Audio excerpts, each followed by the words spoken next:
তাতে চাঞ্চল্য সৃষ্টি হৈছিল। মোৰ কাষতে ছোৱালীজনী শুই আছে, বিচনাৰ পৰাই তাই নাইকিয়া হৈ গ'ল।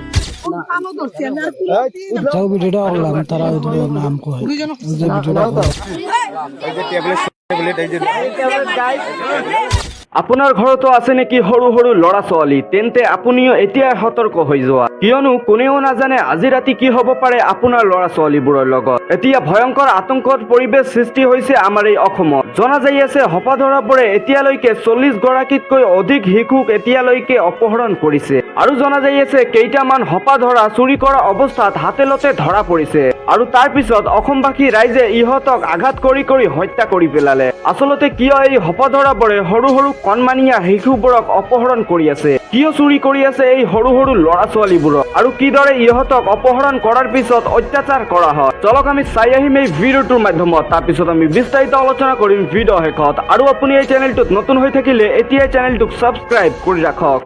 হয়, হোপাধৰাই আতংকই বিৰাজ কৰিছে বৰপেটাৰ নলীৰ পথাৰ গাঁৱত। আৰু এই সন্ধিয়াৰ ভাগত ঘৰত কোনো পুৰুষ মানুহ নথকাৰ সুযোগ লৈ হোপাধৰাই আহি কণ কণ শিশুসকলক তেওঁলোকে আক্ৰমণ কৰাৰ চেষ্টা কৰিছিল, কিন্তু এগৰাকী মহিলা মাতৃগৰাকীৰ আপ্ৰাণ চেষ্টাৰ ফলত কণমানি শিশু দুগৰাকীক উদ্ধাৰ কৰিবলৈ সক্ষম হৈছে। হোপাধৰা ব্যৰ্থ হৈছে, কিন্তু এই মুহূৰ্তত গাঁওবাসী ওলাই আহিছে। আমি পৰিৱেশ দেখুৱাইছোঁ এই যি চাঞ্চল্য বিৰাজ কৰিছে সমগ্ৰ অঞ্চলটোত, কিয়নো হোপাধৰাই আতংকই গাঁওখনত চাঞ্চল্য বিৰাজ কৰিছে। কিছু সময় পূৰ্বে অৰ্থাৎ সন্ধিয়াৰ ভাগত হোপাধৰা ঘৰত কোনো পুৰুষ মানুহ নথকাৰ আইজুৰ হক নামৰ এগৰাকী লোকৰ বাসগৃহত প্ৰৱেশ কৰে আৰু দুগৰাকী কণমানি শিশুক তেওঁলোকে টাৰ্গেট কৰি লয়, আৰু কণমানি দুগৰাকীক বিভিন্ন ছলে বলে তেওঁলোকে কৌশলে লৈ যাবলৈ চেষ্টা কৰে, কিন্তু মাতৃগৰাকীৰ আপ্ৰাণ চেষ্টাত শিশু দুগৰাকীক উদ্ধাৰ কৰিবলৈ সক্ষম হয়। তাৰ পিছতে এক হাহাকাৰময় পৰিৱেশৰ সৃষ্টি হৈছে। গাঁওবাসী লাঠিজোং লৈ ওলাই আহিছে, কিন্তু বৰ্তমানলৈকে যিগৰাকী হোপাধৰা পুৰুষ মানুহ মহিলা মানুহৰ কাপোৰ পৰিধান কৰা অহা বুলি ইতিমধ্যে আমাক জানিবলৈ দিছে, তেওঁক বিচাৰি গাঁওবাসীয়ে অভিযান চলাইছে। খেতি পথাৰত গাঁওবাসী ইতিমধ্যে লাঠিজোং লৈ ওলাই পৰিছে, কিন্তু বৰ্তমানলৈকে হোপাধৰাক চিনাক্ত কৰিব পৰা নাই আৰু ধৰিবলৈ সক্ষম হোৱা নাই। যদিও এই খবৰ আমি এনডি অসমৰ দৰ্শকসকলক দিবলৈ ওলাইছোঁ, আপোনালোকে সাৱধান হওক প্ৰতিগৰাকী পিতৃ মাতৃ, কিয়নো এই কিছুদিন ধৰি আমি দেখিছোঁ যে ৰাজ্যৰ বিভিন্ন প্ৰান্তত নিৰুদ্দেশৰ ঘটনা, শিশু নিৰুদ্দেশৰ ঘটনা বৃদ্ধি পাইছে। পূৰ্বে আমি বাতৰি কৰিছোঁ, আপোনালোক সাৱধান হ'বলৈ হ'ল। নিজৰ সন্তানক আপোনালোকে নজৰ ৰাখিব, স্কুললৈ যাওঁতে ঘৰত থাকোঁতে আপোনালোকে অলপ নজৰ ৰাখিব, কিয়নো এনেধৰণৰ ঘটনাই ৰাজ্যখনত এক হাহাকাৰময় পৰিৱেশৰ সৃষ্টি কৰিছে। আজি যি ঘটনা সংঘটিত হৈছে সন্ধিয়াৰ ভাগত, এয়া হৈছে বৰপেটাৰ নলীৰ পথাৰ এখন ভিতৰুৱা অঞ্চল, আৰু এই ভিতৰুৱা অঞ্চলত সন্ধিয়াৰ এন্ধাৰৰ সুযোগ লৈ ঘৰত কোনো পুৰুষ মানুহ নথকাৰ সুযোগত এই হোপাধৰাই এই যি ষড়যন্ত্ৰ ৰচিছিল, দুগৰাকী কণমানি শিশুক তেওঁলোকে টাৰ্গেট কৰিছিল, কিন্তু মাতৃগৰাকীৰ আপ্ৰাণ চেষ্টাৰ ফলত শিশু দুগৰাকীক উদ্ধাৰ কৰিবলৈ সক্ষম হৈছে। তেওঁলোকে লৈ যাবলৈ দিয়া হোৱা নাই, আৰু মাতৃগৰাকীৰ পৰা আমি সমগ্ৰ ঘটনাৰ বিৱৰণ জানিবলৈ চেষ্টা কৰিম। কি হৈছে ফুলাহান তিনজন হওয়াই থিয়ে আমি গেছিলাম বাইরে যাওয়ার পরে বালতি হাতে নিছি, বালতি হাতে নেওয়ার পরে কল ঘরের লাইট বন্ধ করে দিছে। বন্ধ করে দেওয়ার পরে কইলাম যে গেন্দা লাইট বন্ধ করে দিছ কে, কথা কয় না দেখে আইগে আইছি, আইগে হা দেখে দি সাইড দূরের তলে উষা দেখা যায়, পরে উষা করছি এখন দি যাঙ্গো ময়না, পরে ওই বুঝে আমার নাতি দিয়ে ফালাই দিছে। ফালাই দেওয়ার নগর নগে আমি উঠছি, উঠে নিয়ে ধরুন দিকে আমার গলা মধ্যে টিভিতে ধরে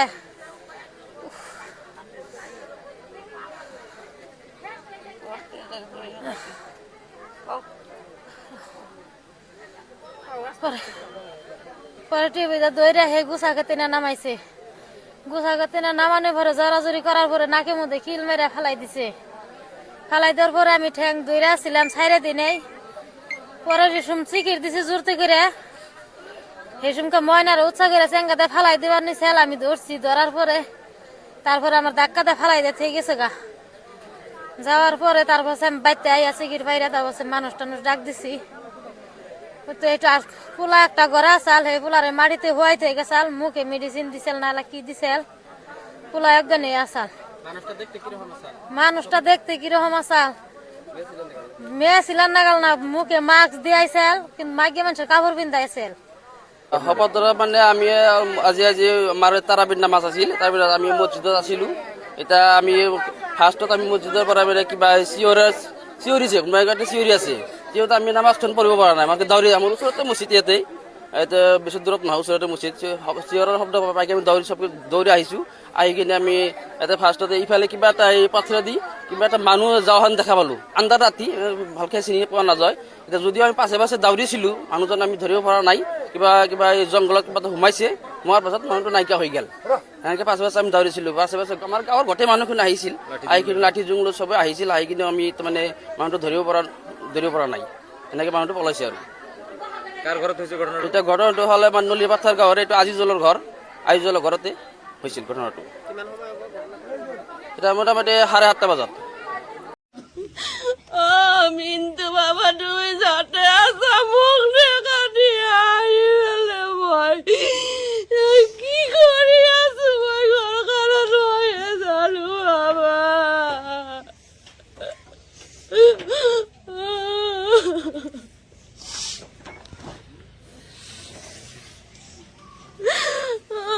মোৰ একমাত্ৰ ল'ৰা এটাই মই এনে এখনো মই পঢ়াৰ ক্ষেত্ৰতে অলপমান নাম দিয়াতে নহয় গেছিয়া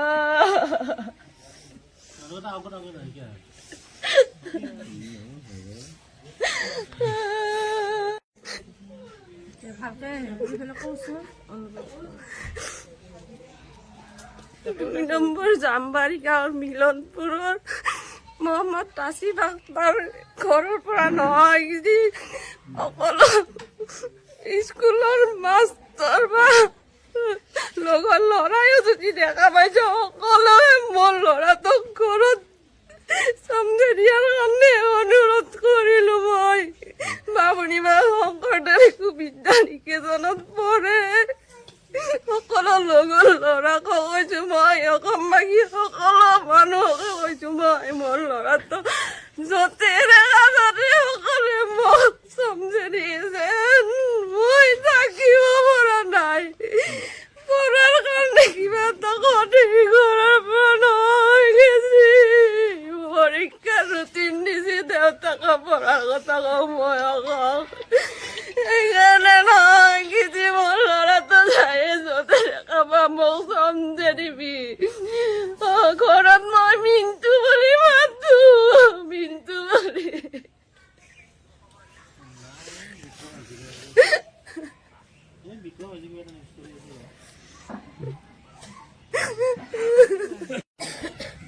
শাহজাহান আলী, গাঁও 2 নম্বৰ জামবাৰী মিলনপুৰ।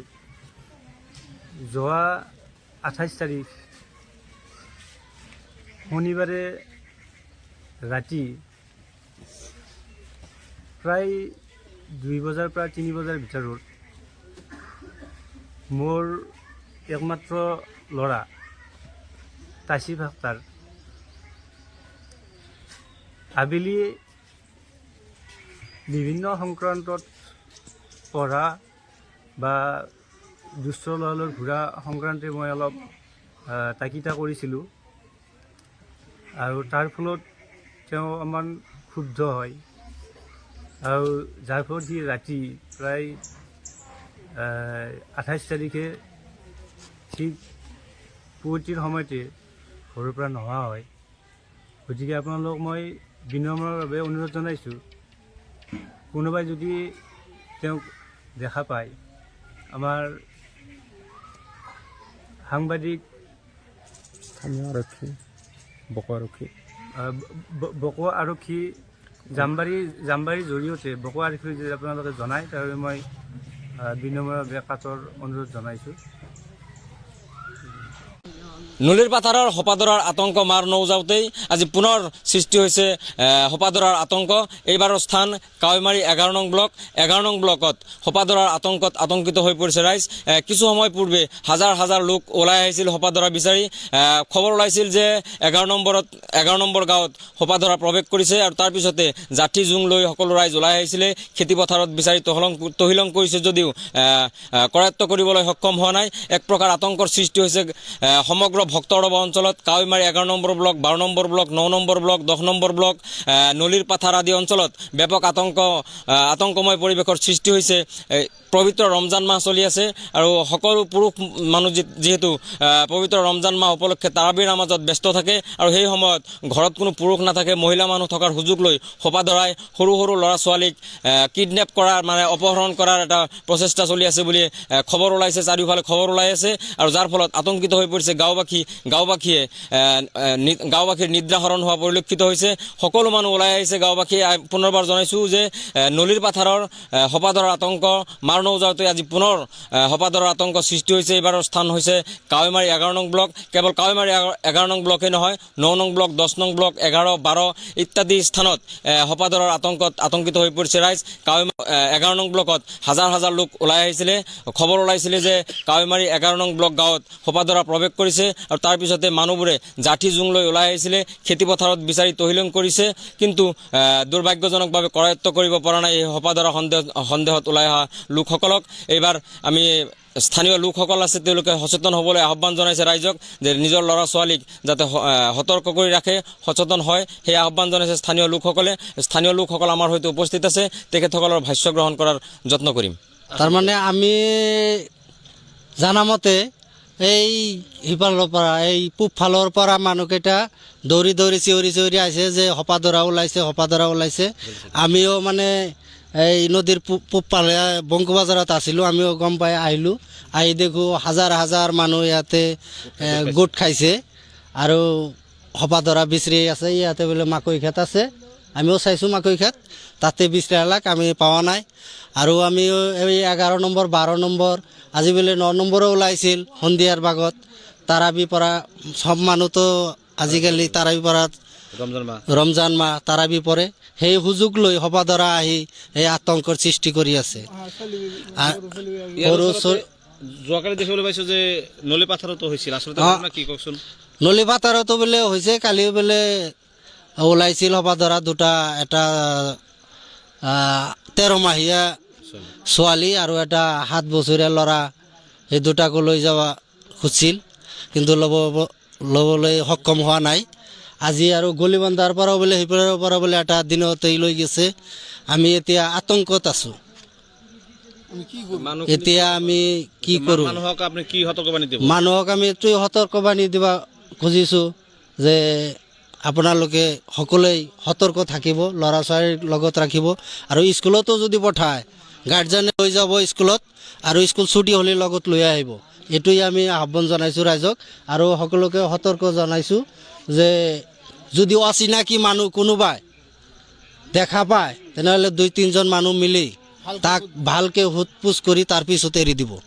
এইটো আমি আহ্বান জনাইছোঁ। প্ৰশাসনক কি আহ্বান জনাব যে এনেকুৱা এটা আতংকৰ সৃষ্টি হৈছে গাঁৱে? প্ৰশাসনকো মই আহ্বান জনাওঁ যে সিহঁতে অলপ হানকাৰ দিয়ক যে এইবিলাক অলপ আচলতে কি হৈছে তদন্ত কৰক প্ৰশাসনে। এইটো মই আহ্বান জনাইছোঁ। তো যিয়ে নহওক বন্ধুসকল, আপোনালোকে ভিডিঅ'টো শেষলৈ চোৱাৰ পিছত আচলতে বুজি পালে যে অসমবাসী ৰাইজে এতিয়া কিদৰে ভয়ংকৰ আতংকৰ সৃষ্টিত পৰি আছে। আচলতে এনেকে চলিলে কি হ'ব পাৰে ভৱিষ্যতে আমাৰ এই অসমত, আৰু কেৱল আমাৰ অসমতে নহয়, অসমৰ বাহিৰেও বহুকেইটা ৰাষ্ট্ৰত এনেকুৱা হৈ আছে। সৰু সৰু ল'ৰা ছোৱালীবোৰক অপহৰণ কৰা হৈ আছে। তো যিয়ে নহওক বন্ধুসকল, ভিডিঅ'টো সম্পূৰ্ণ চোৱাৰ পিছত আপোনালোকৰ অতি মূল্যৱান মন্তব্যটো কি এইটো কমেণ্ট বক্সত জনোৱা আৰু ভিডিঅ'টো ভাল লাগিলে এটা লাইক মাৰি চেনেলটো ছাবস্ক্ৰাইব মাৰি অৱশ্যই ভিডিঅ'টোক এটা শ্বেয়াৰ মাৰি দিব। ধন্যবাদ।